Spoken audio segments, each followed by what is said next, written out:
এক জঙ্গলে থাকত এক দম্ভী খরগোশ। সে খুব দ্রুত দৌড়াতে পারত এবং সব সময় নিজের গতি নিয়ে গর্ব করত। একদিন সে ধীরে চলা কচ্ছপকে দেখে হাসতে লাগল। খরগোশ হেসে বলল, এই কচ্ছপ, তুমি তো হাঁটতে হাঁটতেই বুড়ো হয়ে যাবে। ধীরে চলি ঠিকই, কিন্তু আমি থামি না। চলো, দৌড় প্রতিযোগিতা করি, দেখি কে আগে গন্তব্যে পৌঁছায়। ঠিক আছে, চলো। সব পশু মিলে দৌড়ের আয়োজন করল। শুরু হতেই খরগোশ ঝড়ের মতো দৌড়ে অনেকটা এগিয়ে গেল। পিছনে কচ্ছপ ধীরে ধীরে কিন্তু একটানা এগোতে লাগল।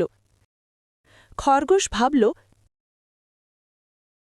কচ্ছপ তো অনেক পিছিয়ে, একটু ঘুমিয়ে নিই। সে গাছের নিচে ঘুমিয়ে পড়ল। আর কচ্ছপ, সে থামল না, এক পা করে এগোতেই থাকল। কিছুক্ষণ পরে খরগোশ ঘুম ভেঙে উঠে দেখল কচ্ছপ প্রায় গন্তব্যে পৌঁছে গেছে। সে যতই দৌড়াল ততক্ষণে দেরি হয়ে গেছে।